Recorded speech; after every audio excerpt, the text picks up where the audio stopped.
What's up, guys? Welcome to Chasing Pelagics. I'm Jeff, and this is your SoCal fishing forecast coming to you one day early on Wednesday, April 17th. Quick look at our 10-day forecast here. We do have a nice warming trend finally coming with some sun. There's no storms forecasted for the next several days. So I'm just saying that there's a chance. There's a chance that we're going to head into spring here.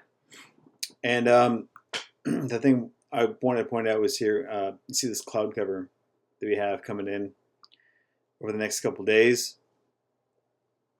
This is that California Eddy I was talking about that was missing that we haven't seen. So we'll get into that here. Actually, let's take a look at our wind chart here. Obviously, this far out, things are bound to change, but generally speaking, the trend is your friend.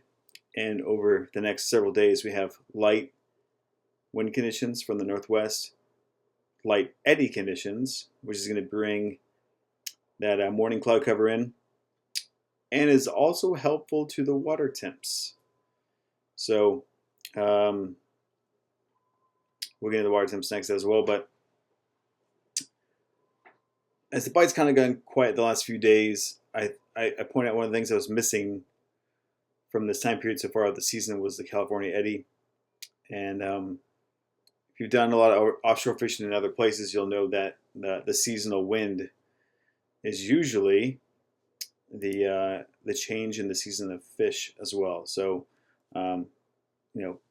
places like Panama, they like that north wind in the fish, or the marlin tail downwind.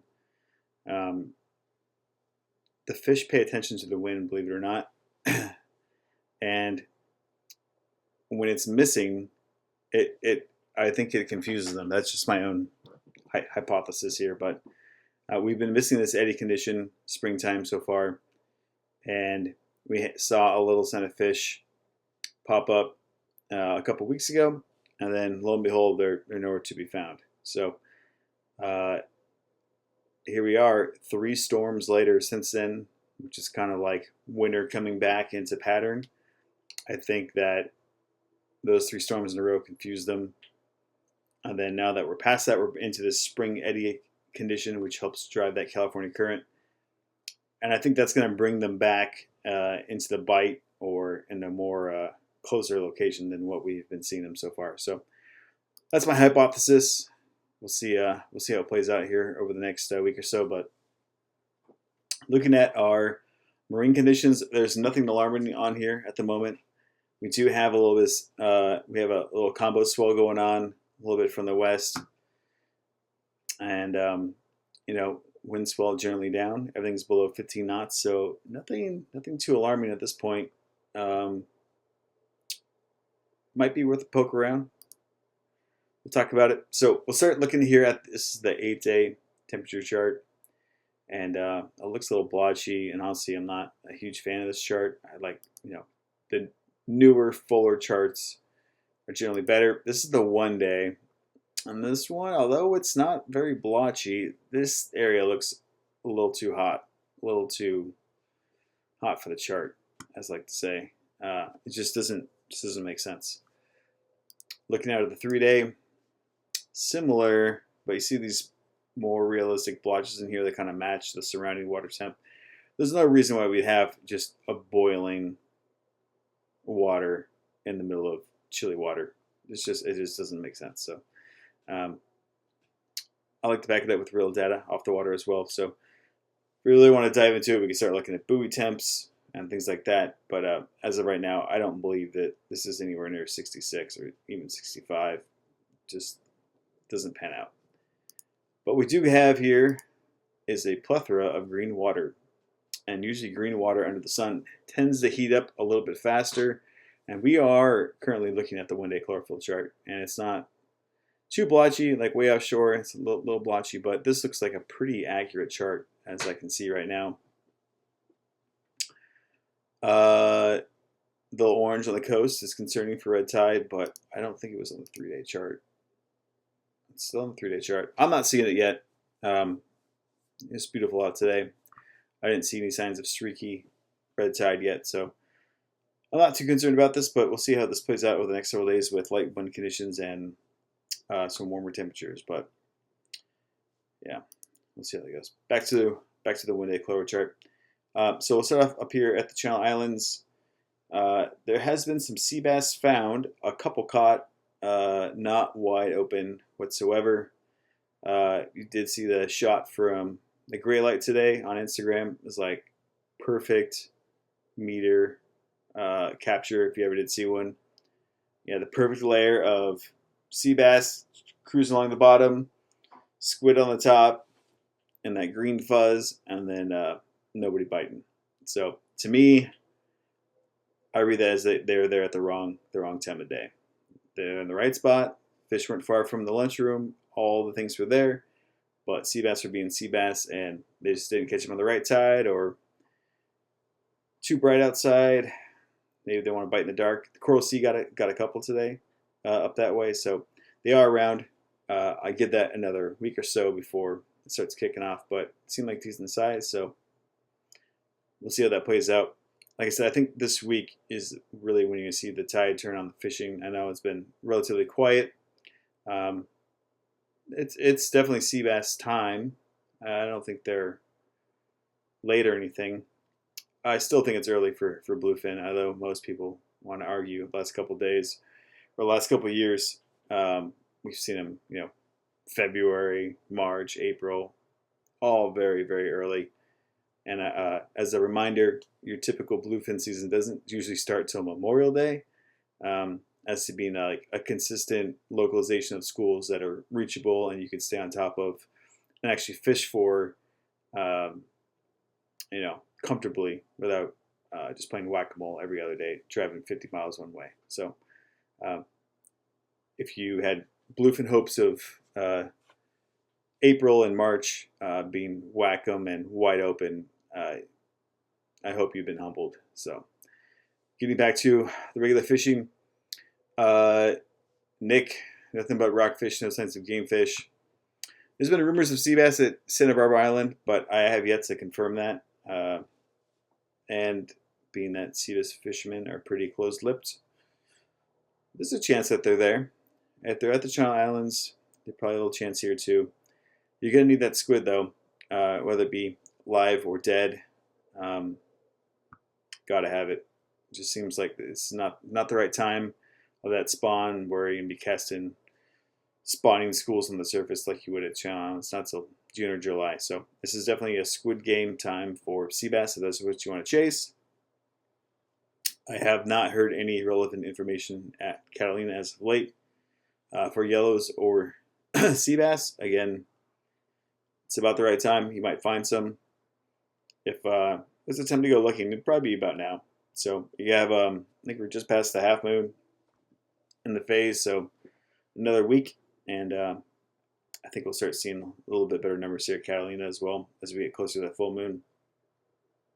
San Clemente Island, I can actually talk about this island because I was there. Sunday. We were out there. We, bobbed and weaved around the storms. Took a little rain on the chin, but overall, it actually being a really nice day. That was a chilly day. I haven't had a sweater and the rain gear on in California in a long time.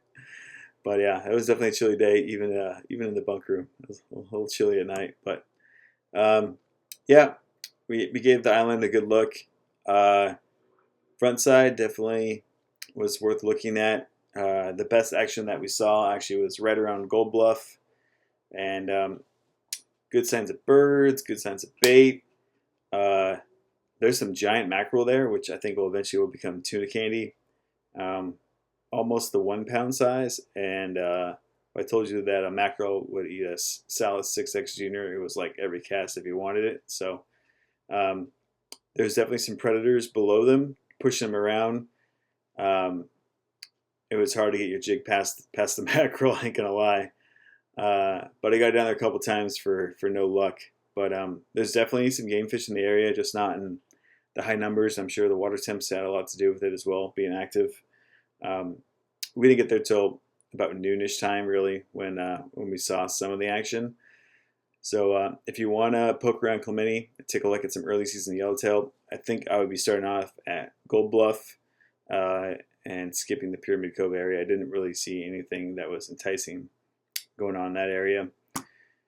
As far as I know, as of today, 2023, rockfish are still, regulations are still being had. So there's that. Make sure you back up yourself with a screenshot of the regulations before you leave the dock and all that kind of stuff. Having a descending device, just all the trouble is not worth a $500 ticket. So just a heads up on that. Coastally, we have not seen these yellowtail pop back up at La Jolla. I'm sure they're still there, but this water's kind of greened up right now. Still a little on the chilly side after the last couple of storms. I think maybe Friday, Saturday might be worth a shot, taking a peek at it. Coronados, again, last seen down here by the rock pile was the last little sign of yellows, but not a big sign. And this water's really green. It's not the, I like the this kind of green for yellows. That's fine, but we start getting this dark green and tend to piece out a little bit. Moving down south, no sign of those bluefin that we saw a couple weeks ago, but I do like how this hard line is setting up here. And we can go back to the 3-day. Still lining up pretty good. What's the 8-day look like? 8-day was a little bit more fuzzy, so it looks like it's lined up a little bit on more of a hard line than the last couple of days. So I do like that. Again, this is going to be, if you're going to come down here, this is a lot to try and look for. This is needle and haystack talk here, but ideally, I always say early season, I really like the hard lines. I mean, this is a harder line. It's not as hard as I'd like to see, but I'm not saying that you won't find them in the green water either. But this is a lot of area to cover in a private boat, in a sport boat, and unless you're actively scanning around with sonar and eyes on top in the binos for extensive hours, or a spotter plane would definitely help you. But as of right now, this is not worth chasing. It's just until it's more consistent, localized in an area, on a hard line, onto some type of bank feature of elevation underwater. This is just not worth chasing. Too unpredictable, too hard to chase. And even if you did find them, let's say you did find them, they're still bluefin. I mean, they're not guaranteed to bite. So bluefin will be bluefin.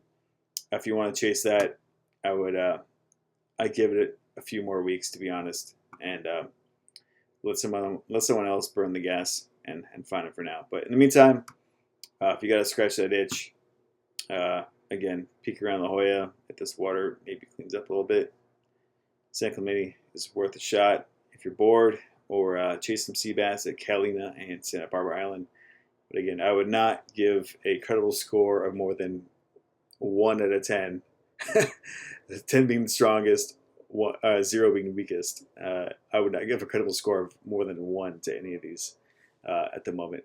Until something starts producing a little bit better than that, yeah, that's where I'm at for now. So that's it for this week, guys. We have a wonderful, wonderful weekend, and we'll catch you next week. Cheers, guys. Hey, thanks for watching. Make sure you subscribe to the channel and check out our website and online store at chasingprojects.com. And make sure you share the stoke.